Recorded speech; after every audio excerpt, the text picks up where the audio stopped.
All right, so more reading and less stopping, it seems like today.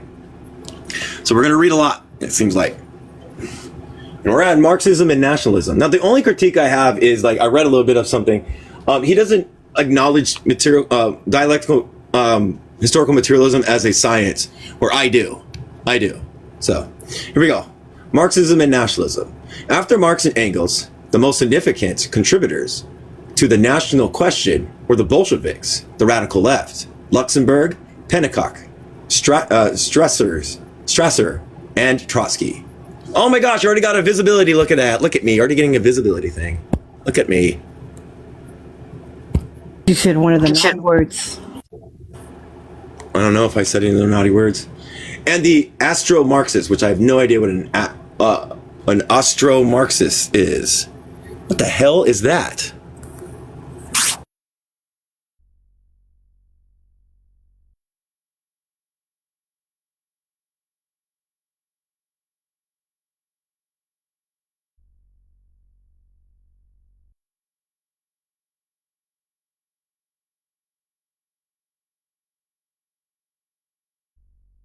It's Austrian social democracy, okay? Karl Winner and Otto Bauer. Now, like, let's take this in context. These are only the conditions of, like, Germany and Russia. So their national question is going to be particular. And Austria. Yeah, particular to the Eastern, to those times in the Eastern Bloc. But the national question still plays a factor and has been advanced by other theorists and other Marxists. So let's do this. Okay. Luxemburg attacked the notion of the right of self-determination as abstract, metaphysical, bourgeois, and utopian. Her argument was based largely on both the economistic strain of Marx thought, which underscores the cultural element of national division, and on Engels' characterization of a non-historic nation.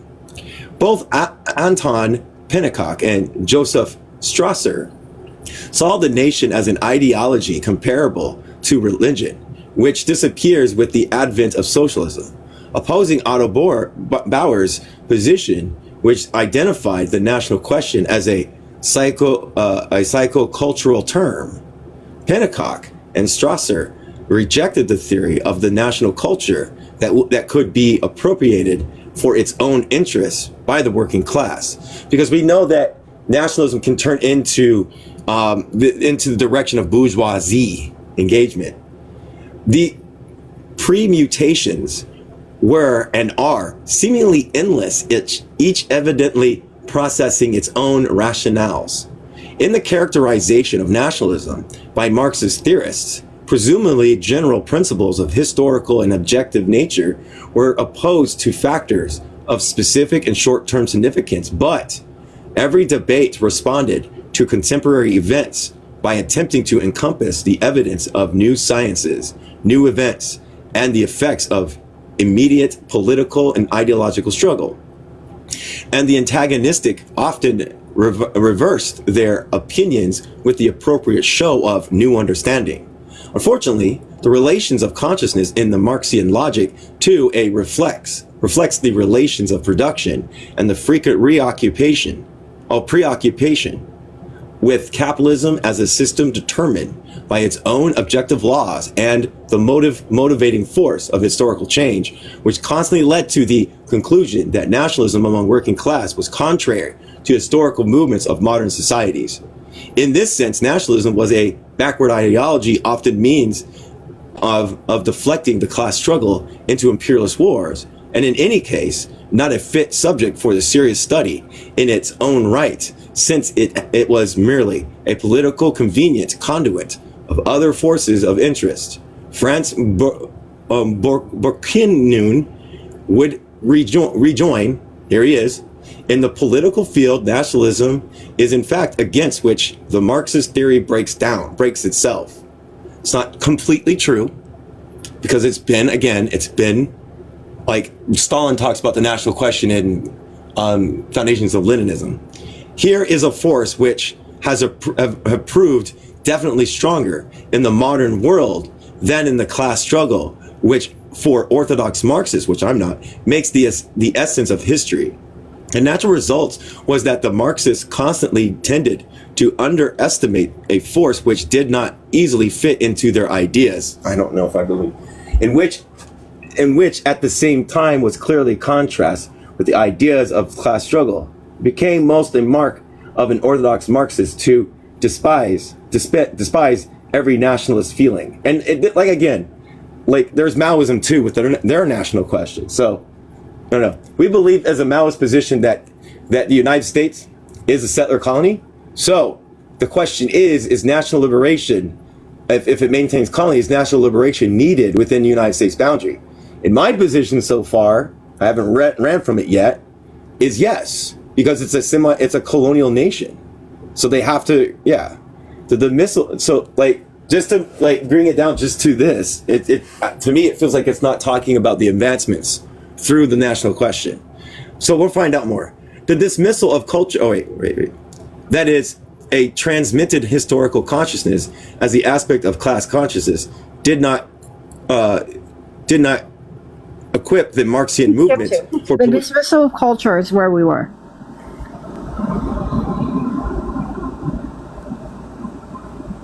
Where'd you go? I'm looking for it. That's why I started all over. Okay, it's the beginning of a paragraph. I did. I was reading that.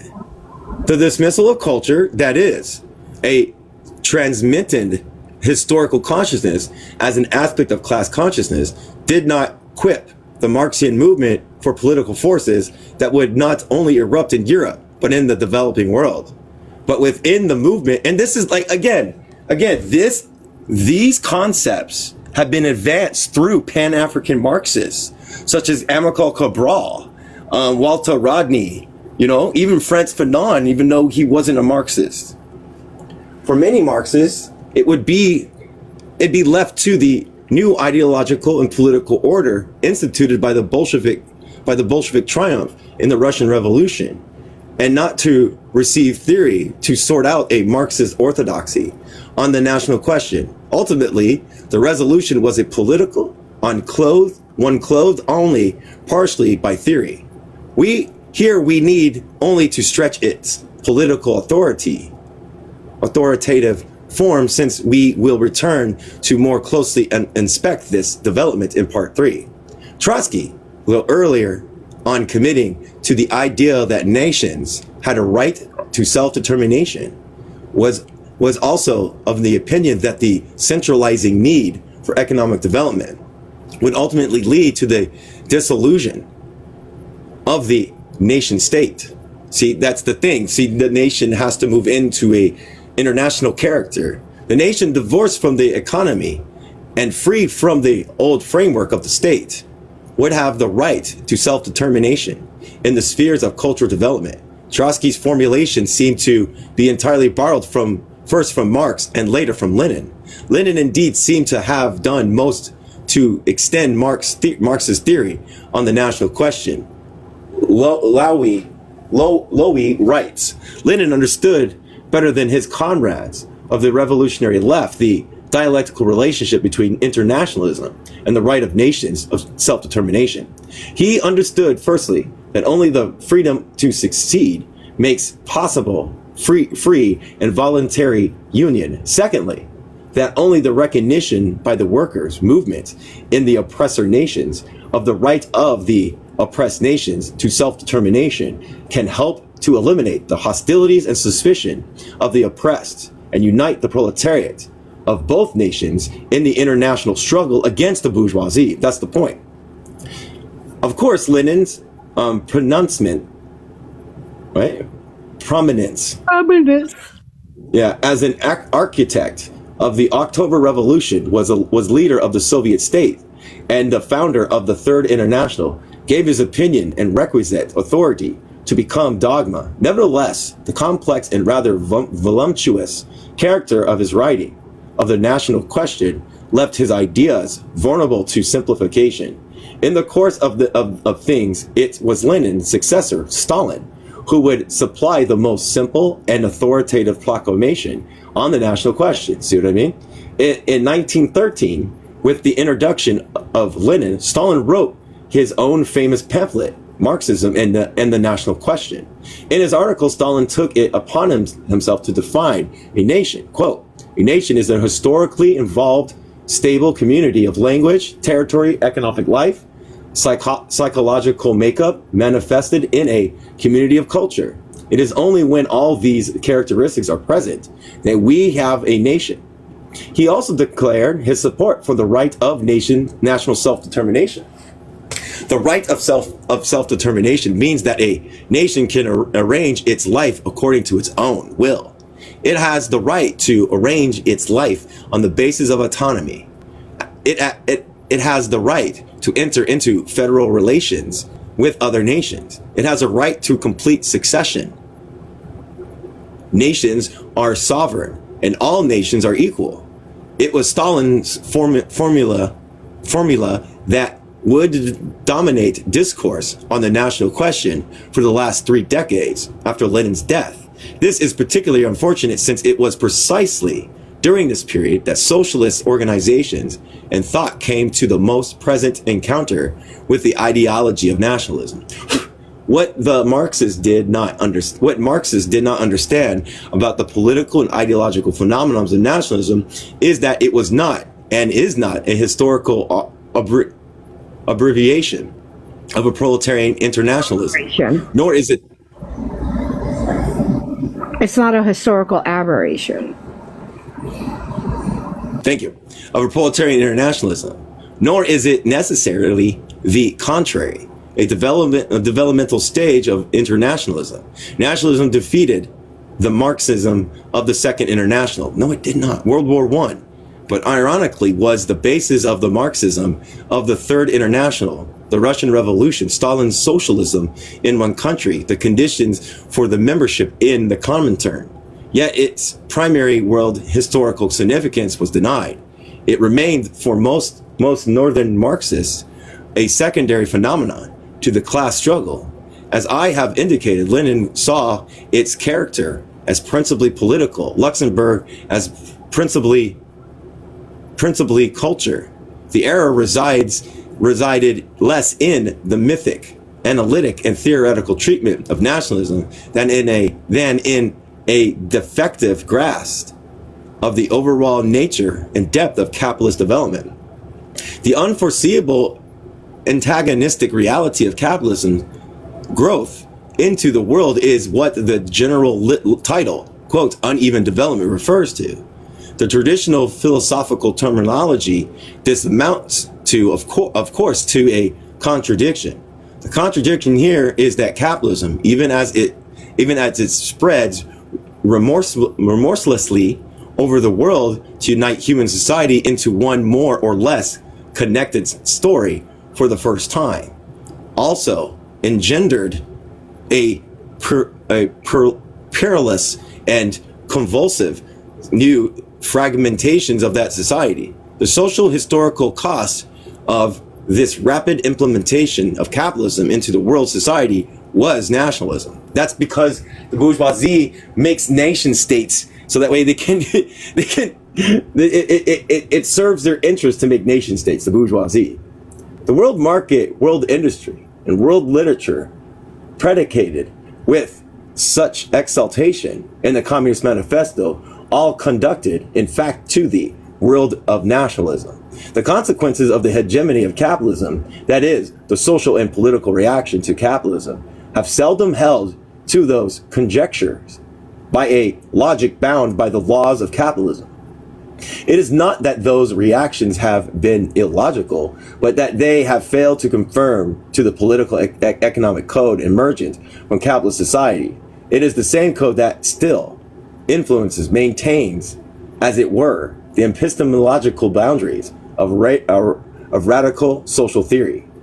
And it generalizes the economic mode of rationality over the entire expanse of human history as a generic mode of human becoming. It circumscribes the entire history of man in a gigantic simulation model.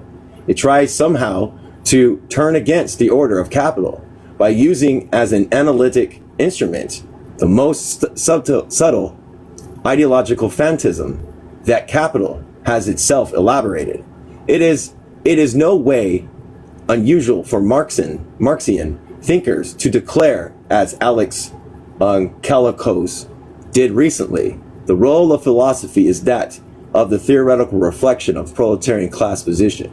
This does not seem to matter that this tradition placed Trotsky and Bukharin in Brooklyn only weeks before the revolution against Tsarist Russia. We are again reminded of Engels' warning up to the Marxist generation of his last years. Oh my gosh, another restriction. Oh my God, it's the second one. Jesus Christ. Marx and I are ourselves partly to blame for the fact that our younger people sometimes lay more stress on the economic side than is due to it. Unfortunately, however, it happens only too often that people think they have fully understood a new theory and can apply it without more ado from the moment they have mastered its main principles, and even those not always correctly. That's why we have to practice these things. That's why we have to see if it works, so we can answer the questions or have the criteria might well have been extended to the more mature and ultimately more responsible members of the later generation of Marxists. It would have been to be deepened, however, to fathom the structure of Marxian theory. With respects to Marxism failure in determining the historical forces, which I don't agree with, and in chapter of ideology as nationalism, another of Engels' remarks is, oh my gosh, apropos.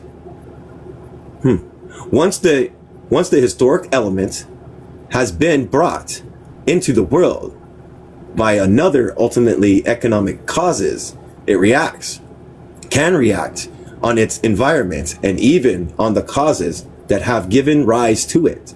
Just as the expansion of capitalism has resulted in the preservation of certain aspects of non-pre-capitalist modes of production, there is also evidence that nationalism in many places have assumed forms largely organized. Oh my gosh, it's another appeal. Okay, fine, my appeal wasn't approved. Great. Where was I? Evidence that nationalism in many places have assumed form largely organized through ideational systems indigenous to those peoples exploited by the world market. It is not entirely accurate to argue, as Tom Nairn has recently that nationalism defeated socialism in the zones of high development, forcing it outward into the successive areas of backwardness where it was bound to become part of their great compensatory drive to catch up, an ideology of development or industrialization rather than one of post-capitalist society. Nairn suggests the transfer of a socialist breed in the historical condition at the center of industrial capitalism. This is a socialism capable of changing place without changing character.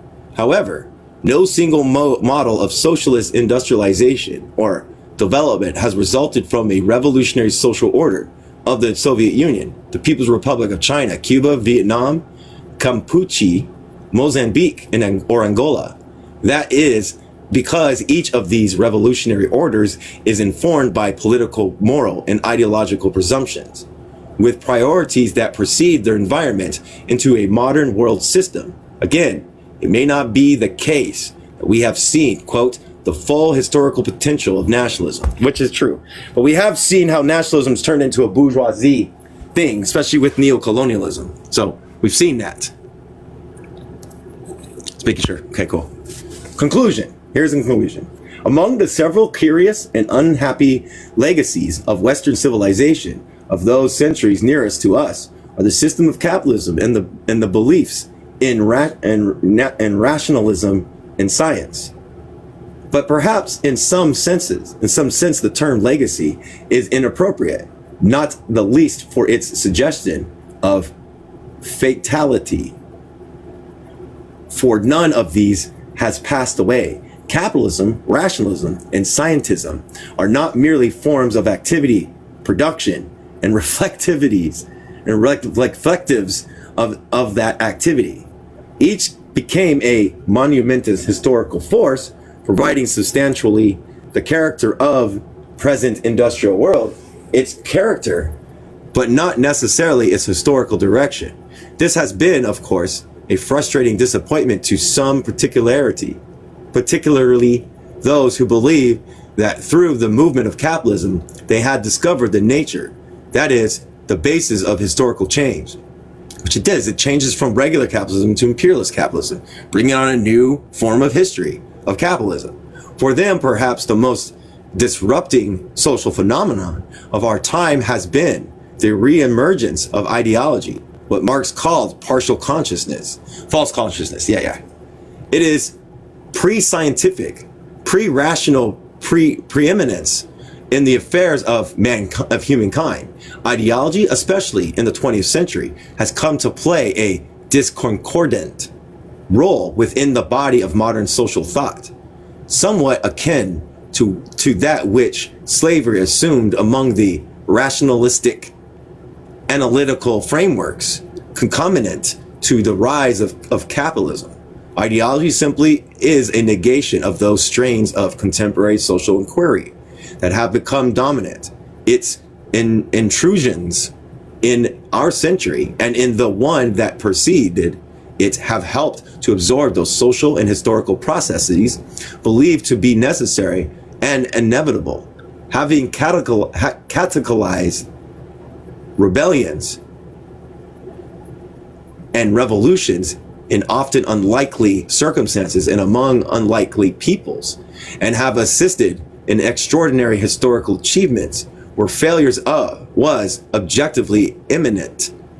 As an ally of historical forces, only poorly understood ideology has exposed Western thought, which is true, but its form was mechanical Marxism for its reductionism, and in an entirely different way, liberal thought for its ramifications. The limits of Western radicalism was demonstrated in Marxist theory, the most sustained critique of modern era, or endemic to Western civilization. Those limitations relate directly to the understanding of consciousness, and the persistence of radicalism in Western thought was of primary importance. It would have been exceedingly difficult and most unlikely that such a civilization in its ascendancy has a significant power in the world would produce a tradition of self-examination sufficiently critical to expose one of its most profound terms of order. Racialism, as I have tried to show, ran deeper in the bowels of Western culture, which is true, negating its varying social relations of production and distorting their inherent contradictions. The comprehensions of the particular configurations of racist ideology in Western culture has to be pursued historically through successive eras of violent domination and social extraction that directly involved European peoples during the better part of 2 millennia. Racialism insinuated not only medieval, feudal, and capitalist social structures, forms of property, because people were property, still are, in modes of production, but as well the very values and traditions of consciousness through which the peoples of these ages came to understand their worlds and their experiences. Western culture constituting the structures from which European consciousness has appropriated the structures in which social identity and perceptions were grounded in the past, transmitted a racialism that adapted to the political and material energies, extrogens of the moment. In the medieval and feudal social order of the European hinterland and the Mediterranean, racialism was substantiated by specific sets of exploitation through which particular castes or classes exploited and expropriated desperate peoples. At the very beginning of European civilization, meaning literally the reappearance of urban life at the end of the first Christian millennium, the interrogation of the Germanic immigrants with older European peoples resulted in the social order of domination, from which the racial theory of order emerged, one from which the medieval nobilities would immerse themselves in their power in factional histories, positing distinct racial organs for rulers and the dominated. The extension of slavery and the application of racism on non-European peoples as an organized structure by first the ruling. Hold on a second, I gotta do it. This is my fourth one. You don't understand this restriction. You let other people do it, don't get it. Ruling feudal stratas and then the bourgeoisie of the 14th, 15th, and 16th centuries retained this practical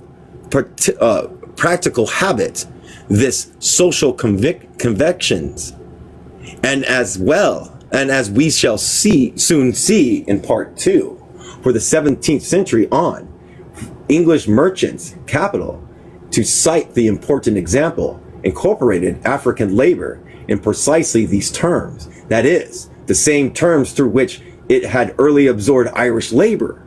Moreover, European racialism was to undergo a kind of doubling into itself, for in between the era of intra-European racism that characterizes the first appearance of European consciousness and the predatory era of African enslavement is the almost entirely exogenous phenomenon of Islamic domination of the Mediterranean and eventually font of European revitalization and re-civilization, independent of the historical meshing of European development, but profoundly restricting that development. First, it literally slew down European social development by isolating it from civil life, science, speculative thought, and so on. And then, after 4 centuries, by accelerating its recovery from the 12th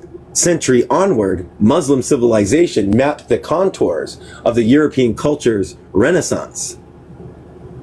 These events were to leave telltale marks of Western consciousness, the fear of the hatred of black Moors, quote unquote, and the demonization of Islam. That's racist? So we would say black people. I don't think so, because the Moors were a black. I don't think Moors are not the racist part. They're actually a people. Okay. Yeah. But yeah, the demonization of Islam, the transfiguration of Muhammad, the prophet, and into the Antichrist. Not surprisingly, Europeans, that is Christendom, quote unquote, still experience reoccurrences of apathy towards what became their shared, oh my God, phantasmagoria. What's up? What do you want to say something? Were you about to say something? I said good job. Yeah.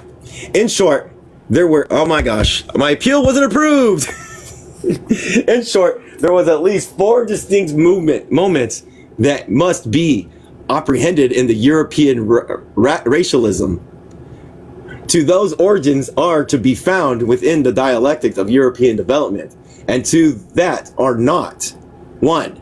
The racial order of European society from its formative period, which extended into the medieval and feudal ages of blood and racial beliefs and legends. 2. The Islamic, i.e. Arab people, Persians, Turkish and African people, domination of Mediterranean civilization, and the conquest slowing down the European social and cultural life, the Dark Ages. Number 3, the incorporation of African, Asian, the peoples of the New World into a world system emerging from late feudalism to merchant capitalism, the beginning of capitalism.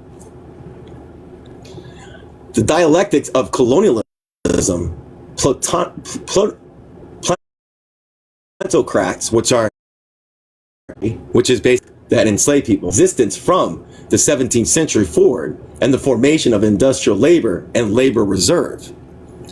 It is now a convention to begin the analysis of racism in Western societies with a third moment, entirely ignoring the first and second only partially come to terms with the fourth, so it's developing.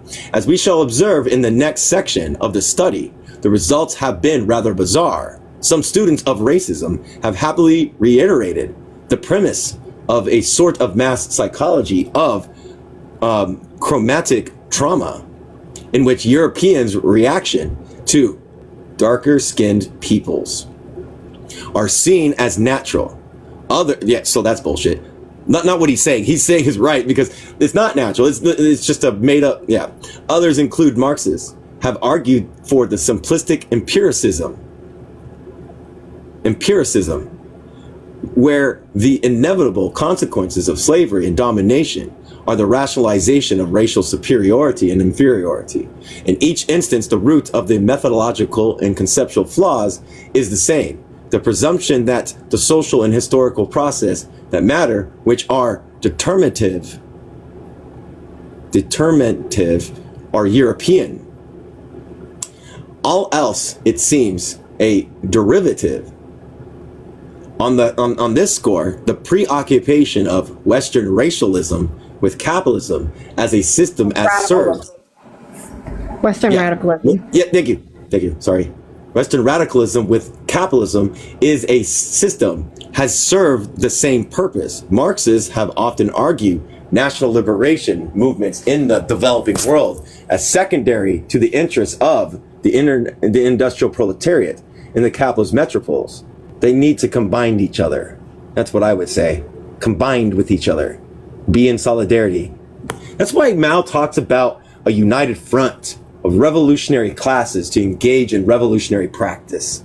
That's why Marxism has been evolved ever since the base of Hegel and Marx. That's why I'm a Maoist, because I believe that there are tools inside of Maoism that brings these two together to form a revolutionary purpose. But that's just my opinion. Or that they need to be understood only as a social influx of world capitalism. Such movements require fitting at the margins of the model of socialist revolution. What is least defensible, though, is how scant the attention paid to intra-European, that's racialism, has been. It's the D. Okay. We have now given consideration to the first moment of European racialism. It is time to explore the other three. This we shall do, but with a difference. History will no longer be left to revolve around European peoples or to originate from Europe as its center. In part two, in particular, respecting African peoples and African diaspora, we will explore the foundations of the modern era as they were forged or enhanced by the activities of other peoples. In focusing on the history of the struggle of black peoples for a different social order, we will of course be reminded again of the limitation of Western radicalism, which is true. There's a huge critique of Western Marxism, but more importantly, we shall be preparing ourselves for a more profound understanding of black radical tradition. And that's what my Maoist friends want me to do, is understand it better. When in turn, we have concluded that preparations, we shall then examine the pioneering efforts of black radical theorists as to will provide us with some insights into the problems of Western radicalism. The basis of part 3 will be the thoughts of 3 black ideologists: Du Bois, which was a Marxist; C.L.R. James, which is another Pan-African Marxist; and Wright, who became conscious of their own position and that the black struggle in Western civilization and thought. Their attempts to reconcile their social consciousness to the priorities of historical materialism led to a critique of their very traditions in which they sought relief and finally to a black radical consciousness. So what these people were trying to do is bring in the Marxist perceptions and radicalism. James did that. In his conclusions, he said he can engage with both easily. Most important, however, is their eventual encounter with the black radical tradition. The result was the first theoretical articulation of the revolutionary tradition, whose nature was founded on the very different historical roles for consciousness than was anticipated by Western radicalism. The object in forming this study is to synthesize the elements of the emergent black tradition into a coherent schema so that its remarkable insight and its historical project might assume their most authentic significance. Part 2, the roots of black radicalism. I think we're out of the European stands. Seems like, yay. Sorry. Chapter 4. Anybody have any questions? Doesn't seem like it. So the reason why I say the mass line, the only way we're going to figure out if the mass line will work is if we employ it and watch it when it's moving and it's actually in the process. So we have to watch these things. That's one thing about being a scientific socialist. Chapter 4, the process and consequences of African transmutation.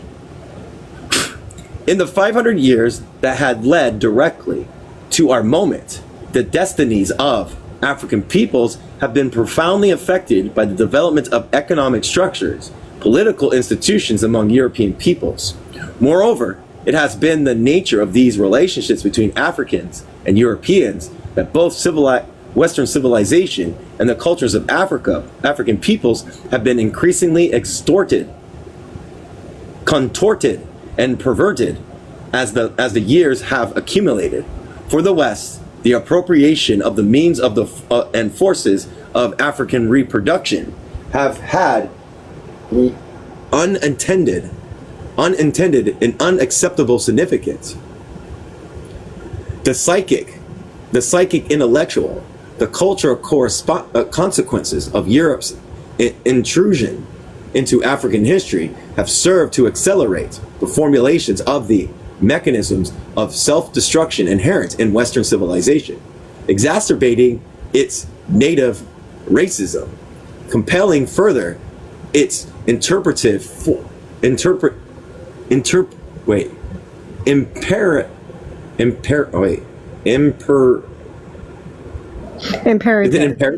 Imperatives for power and totalitarian force, while subverting the possibilities of the rationalization of its states, its diverse culture, particularities, and its classes. Wherever one turns or cares to look, the signs of a collapsing world are evident. At the centers, it is at its extremities, the system of Western power is fragmenting. Thus, the British Empire at the beginning of the 20th century, the German Empire in the middle years of this century, and the American Empire today are simultaneously forewarning witnesses, and the history of this dissolution and the development of each testified to the characteristic tendencies of capitalist societies and amidst violence for domination and exploitation and the diminishing returns. A dialectic in its use. Things fall apart. The centers cannot hold, quote unquote. My subject, however, is not primarily the modern Western world and its contortion. Rather, I intend to focus here on the centuries of modern world adolescence and on the formations of emergency of African people. All right. The diminution of the diaspora. Here we go. Before Africa, the New World Bank liberation, the New World Black Liberation movement of the post-Second World War era, few Western scholars of the African experience had any conceptions of the existence of an ideological based or epistemological coherent historical tradition of black radicalism. The presence of such a tradition, the possibilities and conditions of its existence were literally configuratively alien to those observers. Given the presumption, these students of Africa and its diaspora made about the basis of the identities, cultures, ethnicities, and group formations of these various African people. Neither space nor time, geography, nor periodicity, led them to suspect the presence of such a tradition.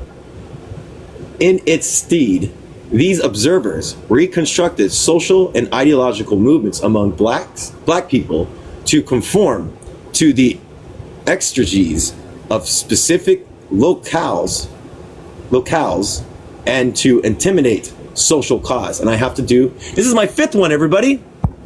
And of immediate social causes. Thank you. If in their minds such movements occasionally were allowed some resemblance to one another, this followed from the fact of the general racial order shared by most black people, rather as slaves or ex-slaves, rather than the presence of a historical and political consciousness or a social tradition among black people. An ideological connective was presumed remote between the African mutineers on the Amistad or the captors of the Daini, the Maroon settlements, and the Pernambuco, Florida, Virginia, Jamaica, and Guianas, and the Carolinas, the slave revolutionists of this revolution in Haiti, the slave insurrectionists of the Caribbean and the early 19th century America, the black rebels of the region of the Great Fish River, the Lampopo and the Zimbabwe in southern Africa, the black immigrationists of the American antebellum period, the untold wars across African landscapes in the 1800s and 1900s, and their 20th century successors in Africa and the diaspora. Oh my gosh, yay, your appeal not approved. These events were seen as geographically and historically bounded acts, episodes connected categorically by the similarities of their sociological elements, i.g., slave or colonial societies, but eventually unrelated in the sense of any emerging social movements inspired by historical experience and a social ideology. Such scholarships, of course, was either inspired or at least influenced by the ideological requirements of that modern Western thought obliterated the African.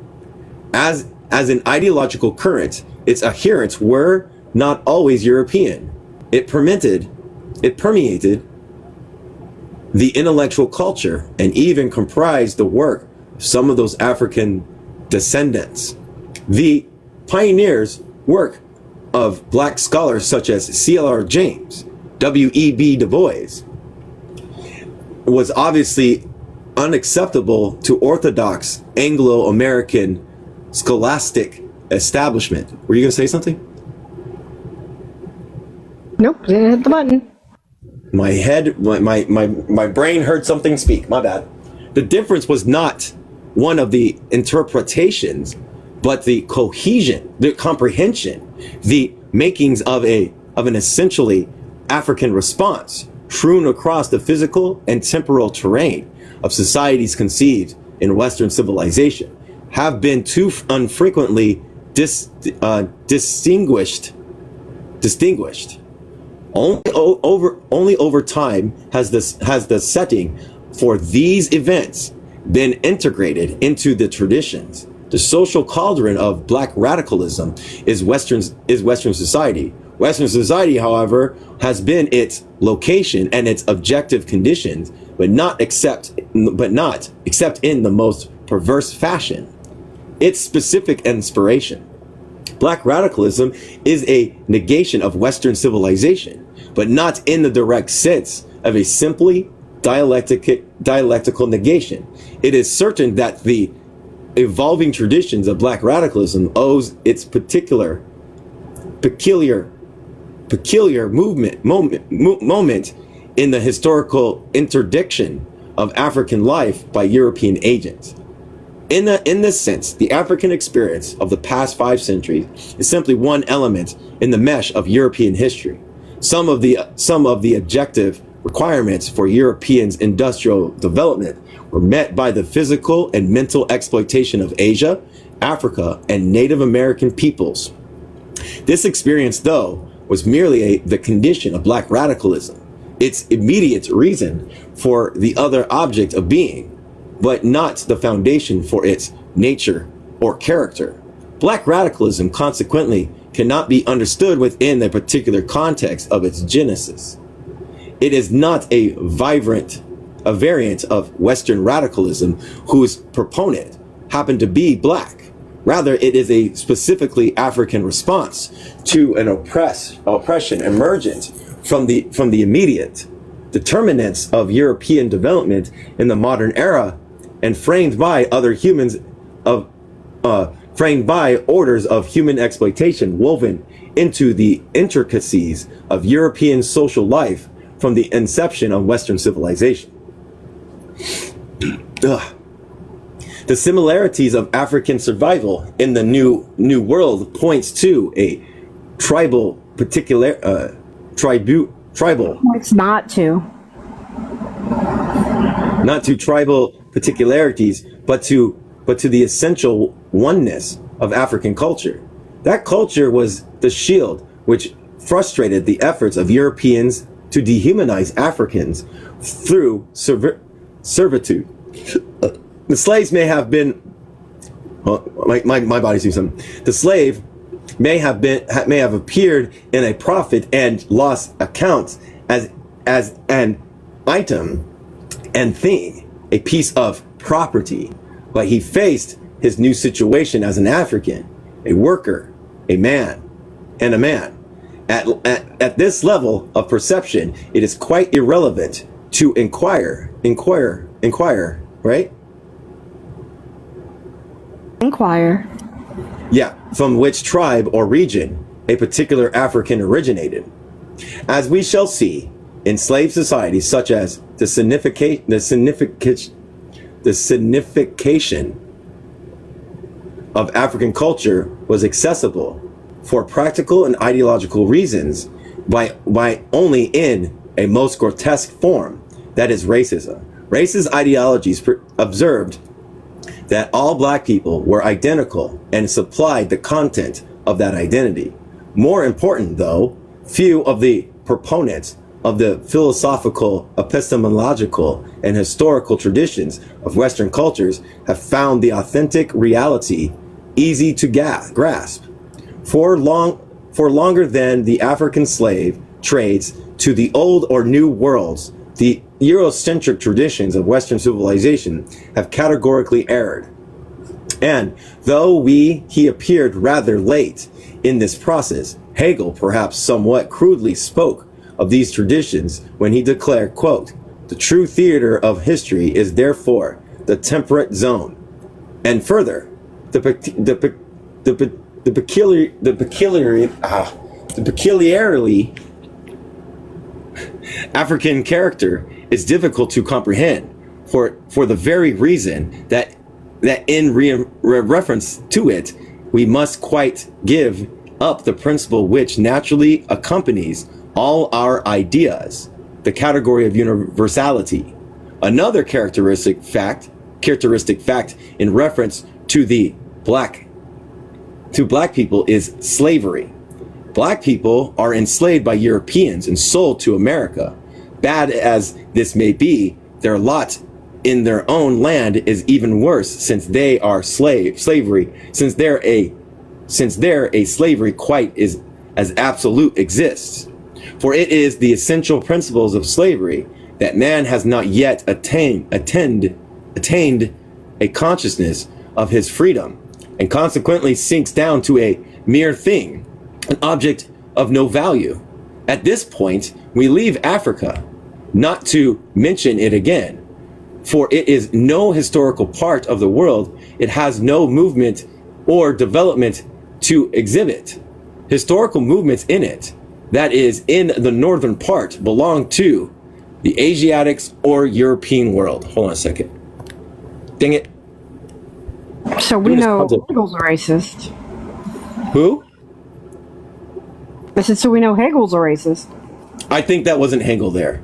Not sure. Maybe. Probably. Except perhaps it is form of expression.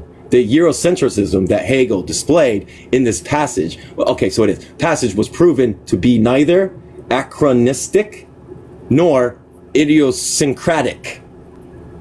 He would be echoed by legions of European scholars and their non-European, what's that word? Epigoni? I'm gonna look it up. Do-do-do-do. Do-do.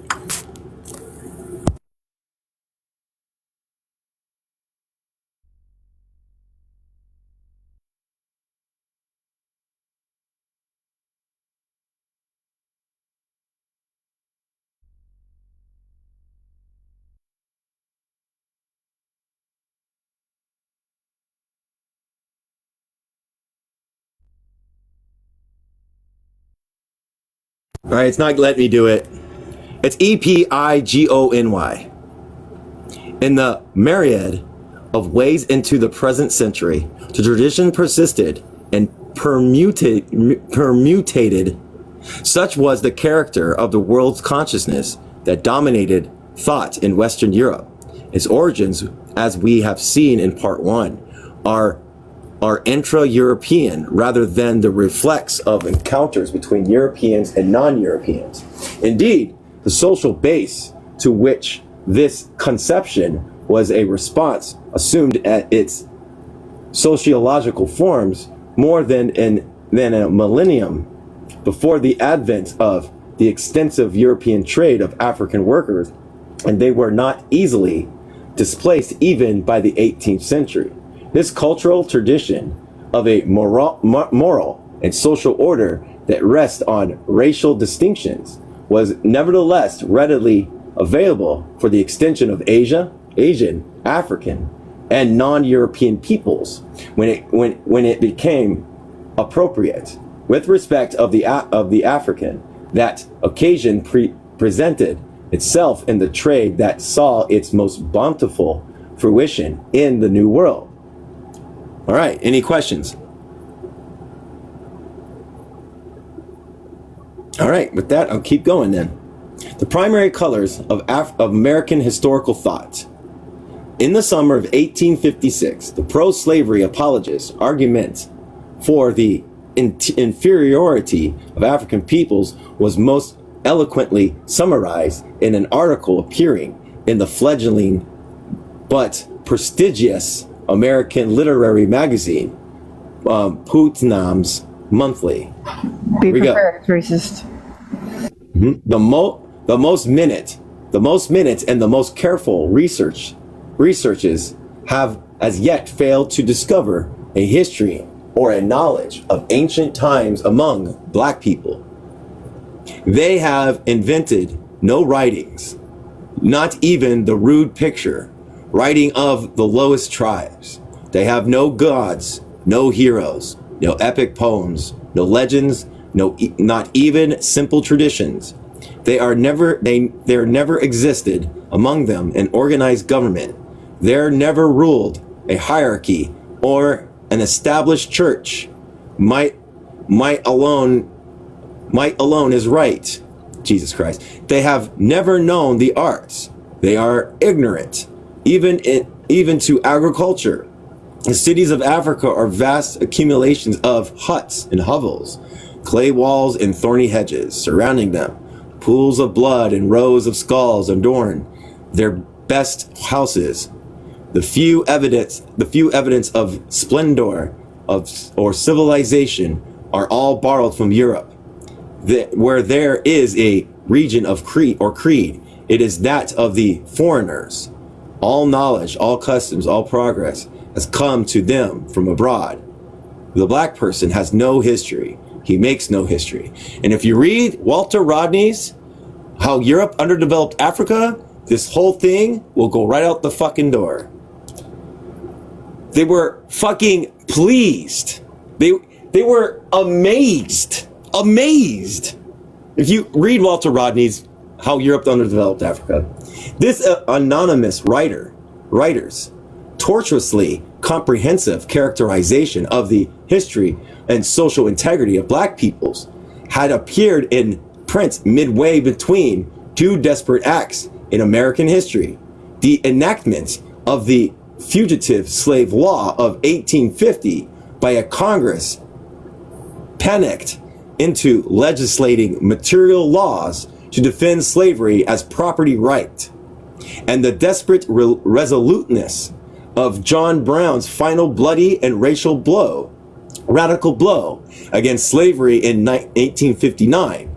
It was not, however, some sort of mathematical mean between the political sentiment, economic interest, and moral consciousness that inspired these two mutually contradictory but historically complementary public acts. Each in its own way, of course, proved to be a necessary condition for civil war that followed. The division of opinion among whites and European immigrants, who perhaps too would be white someday, could not be neatly correlated in arrangements of paired and equivalent moral postures. Black inferiority slash pro-slavery, black equality slash anti-slavery. On the contrary, this confident declaration from the bleached bowels of mid-19th century American intelligentsia, wrenching history and historical consciousness from black peoples, was the dominant ideological rationalization of racial oppression in the United States. Its arrogant and suspicious historiography itself, the immediate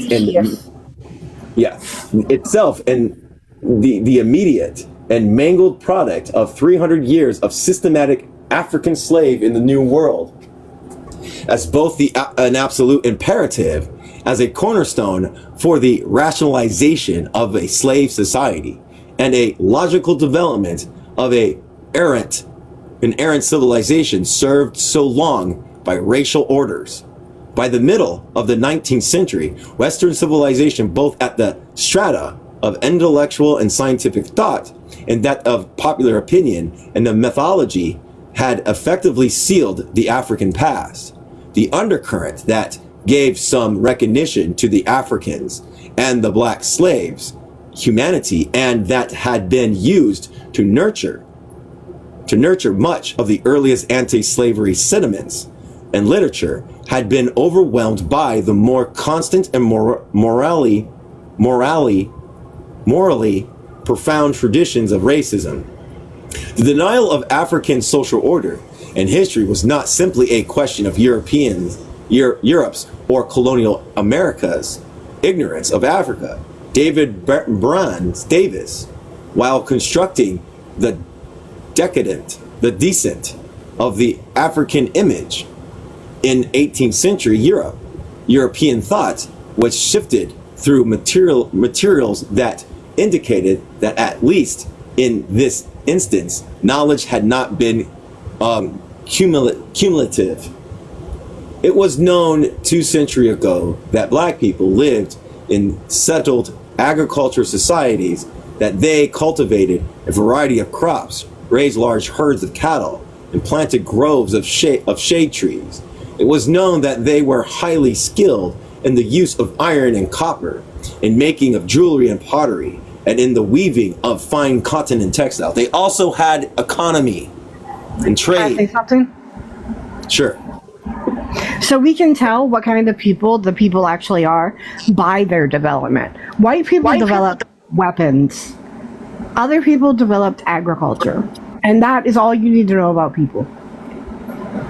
It was known that Africans lived in the neat and spacious villages, which allowed privacy to the individual while preserving an intricate system of class and family distinctions. Numerous books told of black people's polite manners, their well-established patterns of trade, their knowledge of plants and constellations. European travelers and tradesmen, their lives and fortunes so often dependent upon practical knowledge of African peoples, had frequently published such informed accounts, detailed social relations with which they had become familiar. Why such understanding had not persisted in European thought, Davis is at a loss to explain. Another appeal. I swear to God, I get 18 of these a day. Having come to the proposition that slavery had always been problematic to Western culture, Davies, like Jordan, resorted to mystery. Quote, for reasons that can perhaps never be fully explained, it was the African people of color that became his defining characteristics and arose the deepest response in Europeans, end quote. Davis, in conforming to racial convictions, has inherited its tautology. Racial distinctions are the basis of racial sensibilities. He would have been better served by a less presumptuous inquiry into the ideological traditions reside in Western history. Then he might have realized that after some centuries of radical indulgence, the substratum of Western thought was unprepared for anything else. Even the shift of 18th century and 19th century Western thought from the basis of a religious and philosophical epistemology to that of modern science had made little difference. In point of fact, it had merely served to extend the terms and rationales.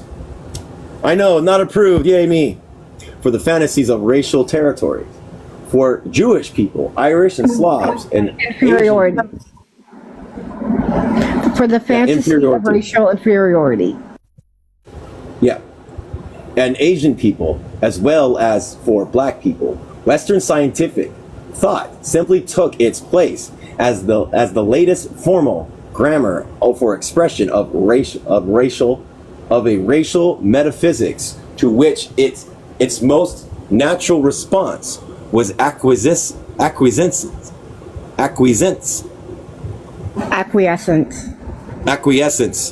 Indeed, during much of the 19th century, one of the most persistent projects for which Western science was employed was the attempt to demonstrate what was already understood to be the natural order of race. Because race and the structures is not based on the objective reality of the world. And so like they build these structures to engage with it so that we can have the justification to do the things they did. In America, the accommodation of Western historical consciousness to racial ideologies creates a particular chain of social misperceptions and historical distortions that endure into the present century. Not only was popular thought affected, but the very foundations of that American academic thought, which first began to mature in the 19th century, was suffused with racist presumptions. The emerging American bourgeoisie and its mercantile manufacturing and plantocratic aspects was purposefully and progressively achieved its first stages of ideological coherence. This intellectual grounding came to absorb the past of those peopling America as well as their present. The result of this construction of the historical legends that obscured the origins of character of the Republic and the social relations upon which it rested, the hard edges of class divisions rooted in European socioeconomic traditions of English gentries and continental European aristocracies and their lower classes were softened and obscured by the mythical racial unity. This existence of land-rich elites, the social and political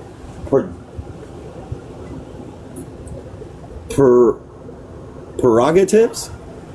Yes. Prerogatives? Yeah, I got it. And the mercantile capital and agrarian property, even the genesis of the Southern American aristocracy. All this was inundated by peons to the political enlightenment that culling from Europe, the quote best of its moral traditions, had presumably conducted the peoples up to independence, constructed near perfect instruments of governance, and provided to the individual rights guaranteed by formal legal codes. Even the long, ferocious, right? I think it's vociferious. Let me find out. You're probably right. Okay.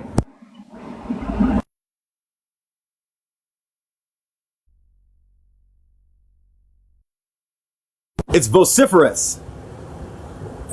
And sometimes, yeah, and sometimes violent opposition of American democracy. The Democratic Party that had dominated federal policies and federal offices in the second quarter of the 19th century to social democracy or mob rule to its opponents, both symptomatic to the truer character of the social order, and one of its last overt manifestations was faded and forgotten in the wake of an emergent racial consensus. John Brown, closer to the artisanal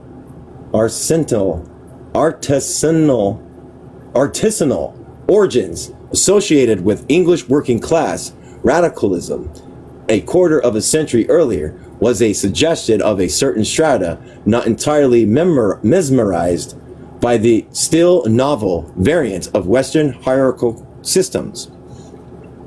One could discern the character of and direction of historical distortion. Much earlier, of course, some of the realities of colonial America were hardly the stuff from which national legend could be easily formed.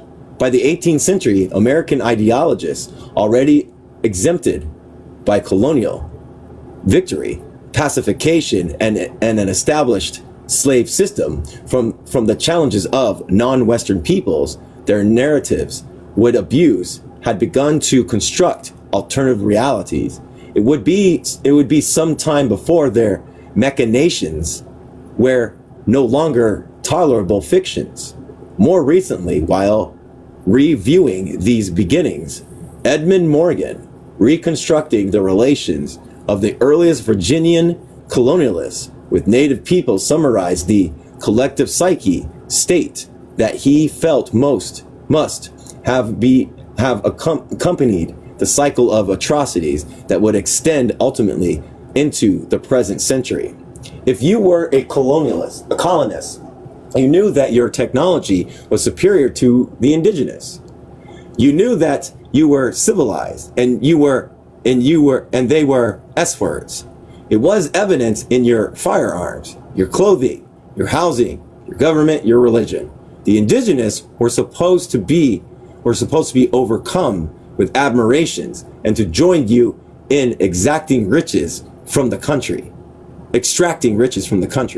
But your superior technology had proved insufficient to extract anything. The indigenous peoples, keeping to themselves, laughed at your superior methods and lived from the land more abundantly and with less labor than you did. They even furnished you with the food that you somehow did not get around to growing enough of yourselves. To be thus condescended to by H word, they used heathens, and S words, was intolerable. And when your own people started deserting in order to live with them, it was too much. So you unalived the indigenous people, tortured them, burned their villages, burned their cornfields, It proved your superiority. Yet, as early as 1751, Benjamin Franklin, a most deliberate ruling class colonial intellectual, whose ultimate influence on American society would be vast in ideological, financial, and territorial terms, was already immersed in a quite different record of these relationships. And I think this is Benjamin Franklin, everybody. The Europeans found America. I did a paper on Benjamin Franklin in elementary school. I know he's a bad man, but this is probably going to be about to rip the bandage off. Let's find out. The Europeans found America as fully settled as it well could be by hunters. Yet these have large tracts, were easily prevailed onto a part with portions of territory to a new commerce, who did not much interfere with the natives in hunting and furnishing them with many things they wanted. The violent event of colonial aggression and its corollary of, quote, indigenous, they use the I word, slavery, has already been transmuted in Franklin's nativistic American, quote unquote, mind into the relationship of supplication secured by an economic rationale. Indeed, the independence of the newcomers on natives already reversed.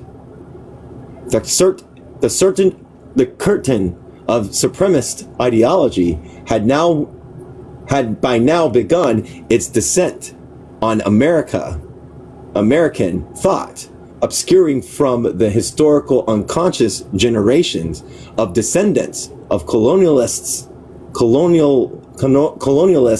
and later immigrants, the oppressive violence and exploitation interwoven in the structures of the Republic. The immigrant indentured servant, whose origins were most frequently and occasionally traced to England, was another of the labor force upon which the colonial settlements of the 17th century depended. They would fare little better than the Native American in the traditions being shaped in American historiography by the ruling class ideologies. Ideologues. That's ideologies, right? Yeah. Of course. No, it's ideologues. It's like the great thinkers of American thought. Like Benjamin Franklin actually created Americans. There was no Americans before Benjamin Franklin created it. Yeah.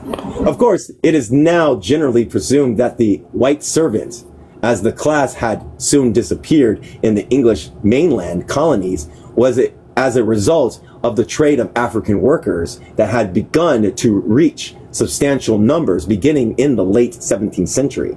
This, however, was not the case. Richard Hofstadter tells us, the labor of the colonies, said Benjamin Franklin in 1759, is performed chiefly by indentured servants brought from Great Britain, Ireland, and Germany, because the high price to bear cannot be performed in any other way. End quote. And as late as the years immediate to the American Revolution, servants still constituted approximately 10% of the 2.5 million people occupying the rebellious colonies, like the slaves legally chatteled to be sold at the discretion of a master, often the subject of cruel punishment, and without the rights of property, to marry without permission of the master, or to drink in a public tavern. The white servant joined the vast included majority of the young republic's population. Had Lockean dicta been applied to all the human beings in British North America on the eve of the Revolution, and had all been permitted to enjoy the natural and legal rights of free men, it would have been necessary to alter the status of more than 85% of the population. In law and in fact, no more than 15% of the revolutionary generation was free to enjoy life, liberty, and the pursuit of happiness, unhampered by any restraints. except those to which they had given their consent. The unfree of revolutionary America may be conveniently considered in 5 categories: black people, white servants, women, minors, and propertyless adult white males. The privileges of democracy were illusory for most. White servants themselves were never closer to liberation at the end of the 18th century than were their distracted predecessors, who enjoined with the rankly and ambiguous indigenous killer Bacon in a desperate attempt to withdraw the boundaries of power and wealth of colonial societies in the 17th century. All right. Nevertheless, the tragic experience of these generations of working poor were seldom transliterated. Oh my gosh, another visual thing. Fuck off, bro. Well, while you're doing the visual thing, I'll tell everybody. Transliterated means written down into story. Okay.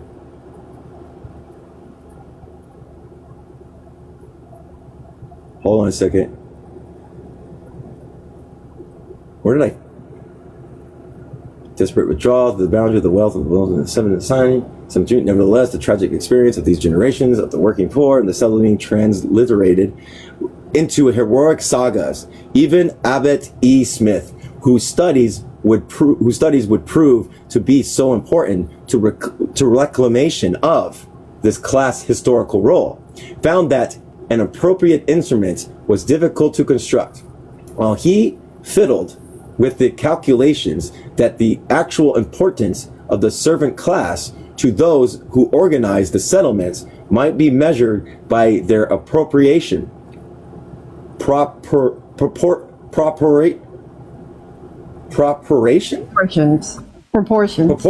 yeah, of the colonial population. Indentured servants amounted to, quote, at least half and perhaps 2/3 of all immigrants to the colonies south of New York. Smith would ultimately insist to imbused Concord with his less than objective primary sources that such a measure was finally inflammatory.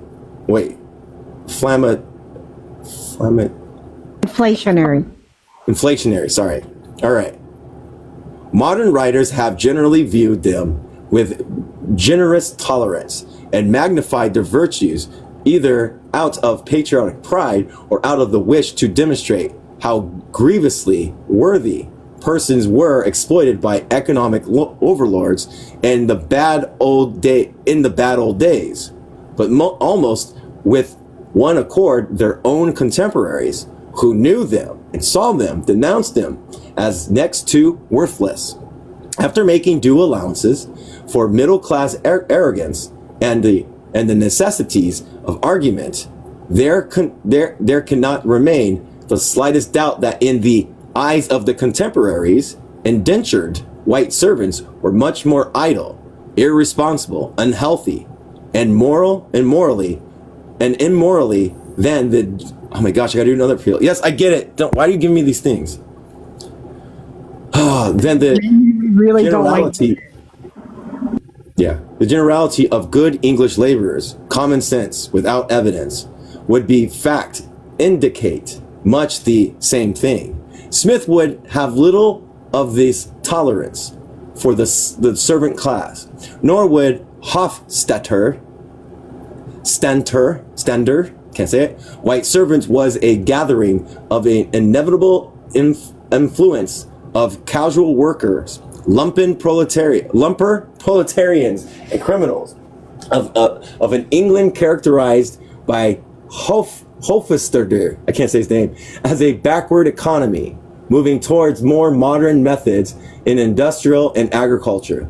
Only vaguely understood was the fact that white servants held to be virtually silent on their experiences by the majority of American historians were drawn from those redundant sectors of English and continental European societies whose economic and political displacements constituted the basis for the judgment of overpopulation, quote unquote, even quite good historians could be cemented by the ideological prerogatives of their class predecessors.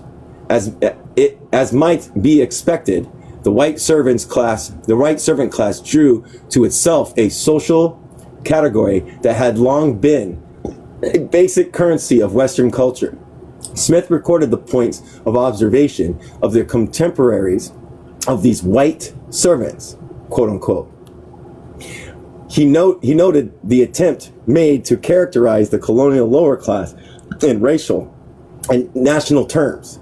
Franklin said the Germans were unintelligent. Rarely was any criticism leveled against the Scots.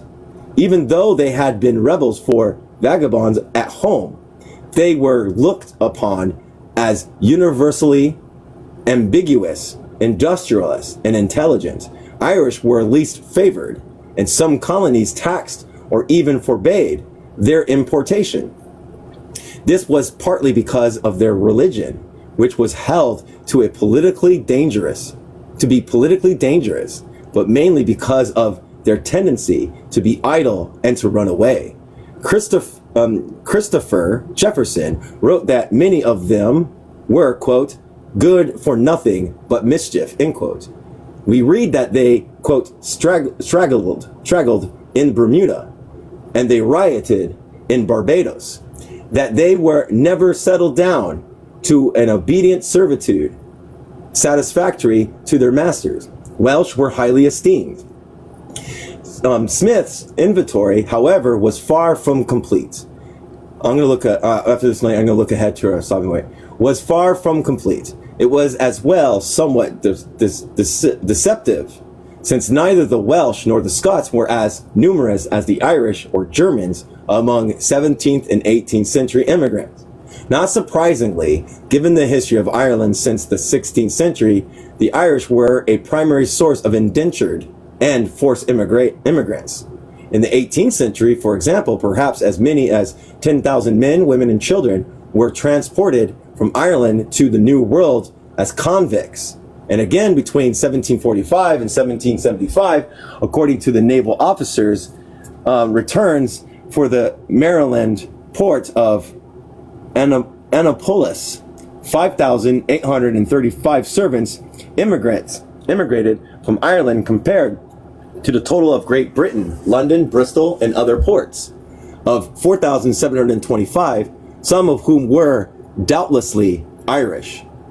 As significant as the number, as the role that the colonization of Ireland had played in the development of English colonization of the New World. The adventurers of Ireland claimed that their primary purpose was to reform the Irish and, quote, to reduce the country to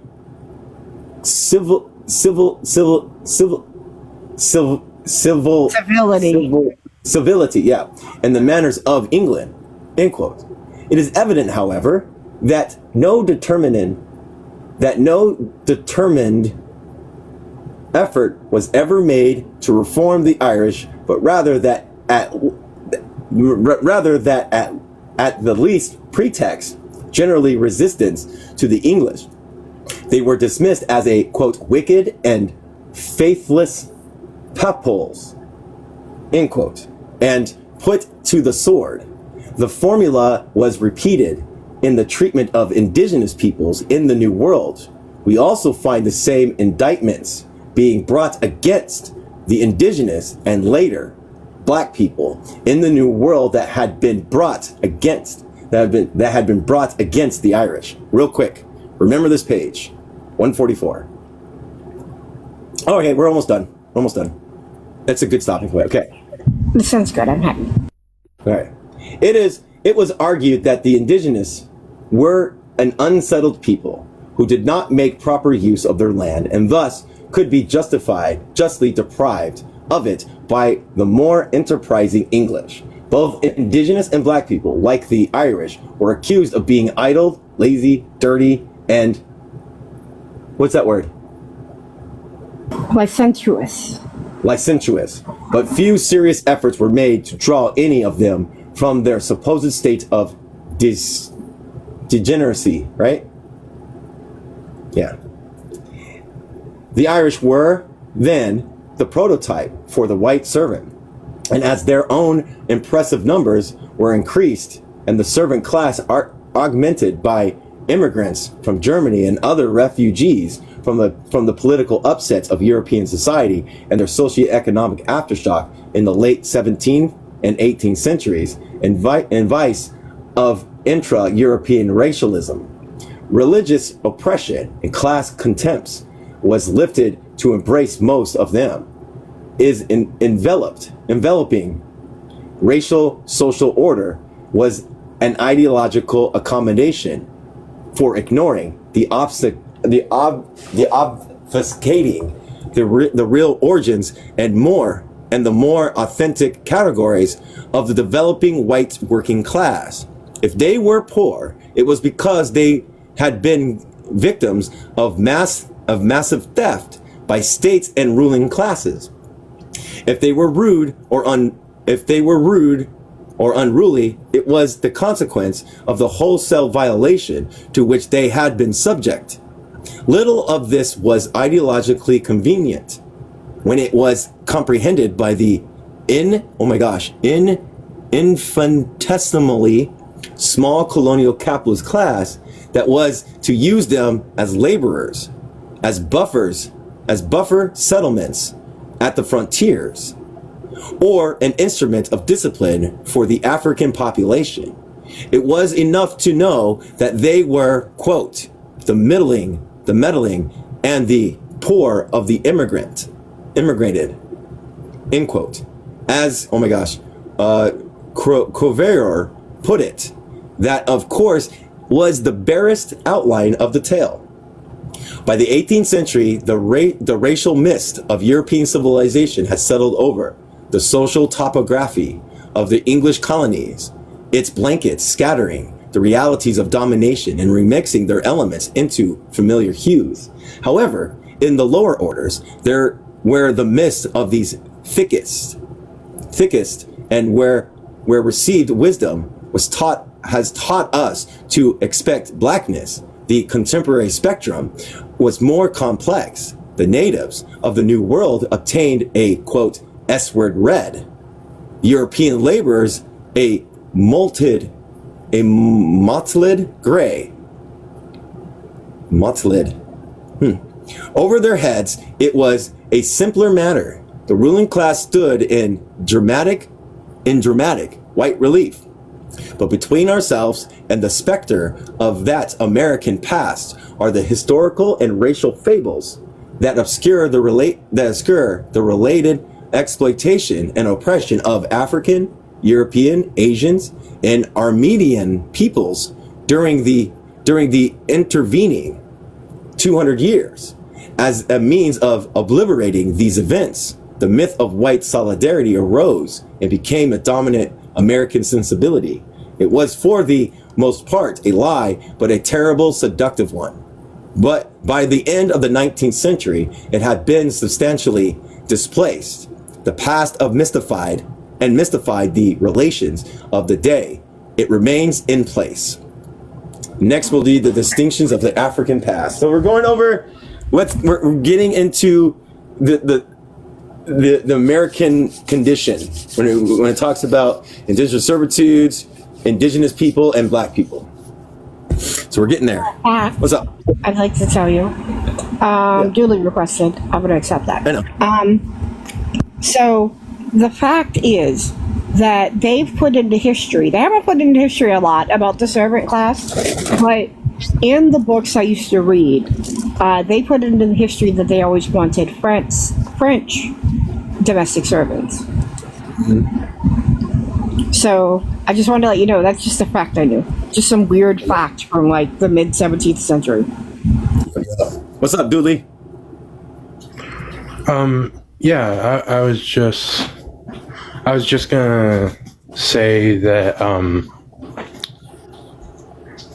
the thing that was mentioned was was that it was seen as if these people had no history before colonization. And not only, but it seems to be something that people are seeming to think regardless of political stance. Like, a lot of people just don't acknowledge that there was history in Africa before we went over to Africa. There was history on Turtle Island before we came to Turtle Island.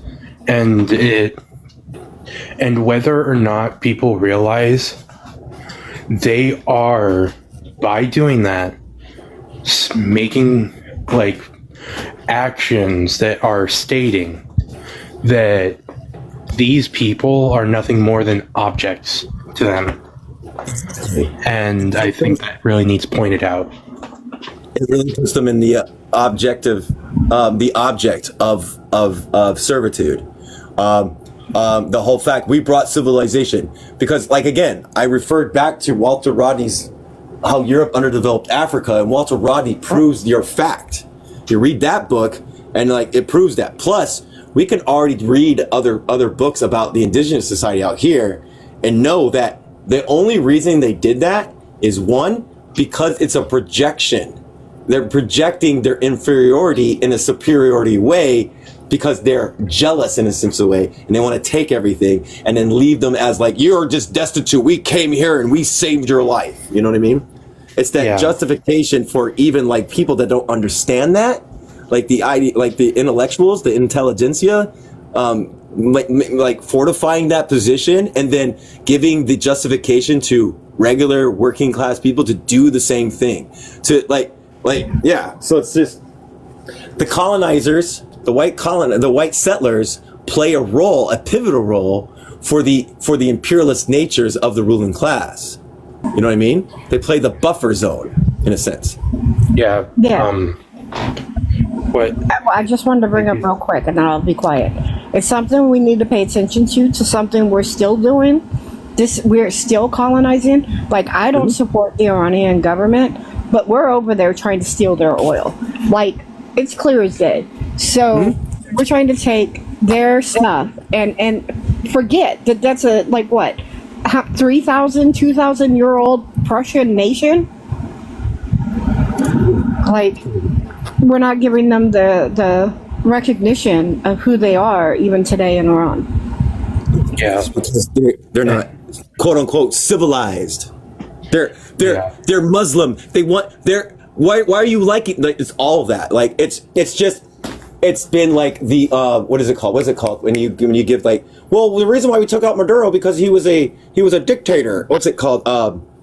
Manufacturing consent. So manufacturing consent has been since colonization, because it gives people like, hey, you know what? Here's the excuse and here's your justification. Go do it. You know? Yeah. And the process that I was speaking on, like, that applies to more than just like the groups I mentioned. Like, the ignoring of history of oppressed people is a very common way. It just happens a lot more often with people that are deemed lesser because of the stratification of race. I just wanted to say that. What's up? What's up, Antiquity? Hi there. What'd you like to add? I mean, I was just curious what you learned, because I couldn't really join. I was just curious what you've learned so far. We're getting into the fact that we're going to the African. We're coming to understand the African condition compared to the United States condition, and like what racialism has done. So we're on that, and the fact we're coming into more historical text now. So it's going to be great. So we're just getting to the colonization of America and talking about the exportation. The first imperialist commodity was black people. Yeah. You know what I mean? So when he says African workers, it's just another word for saying slave because they're part of the slave class at this point in time. Yeah, they are. You know. So, and the United States was a white settler colony. So, like, yeah, they you know, with So that's about it. We're starting to get into the embryonic stage of it. That's cool. You know, what happens in Africa is also like very interesting, like how they go about it. And I mean, terrible, of course, but how the Europeans colonized Africa over time. Yep. Hawaii. Yeah. Good point. Good point. Does anybody else have anything to say before I close it? Do we feel complete, or do we have more? It's okay if we have more.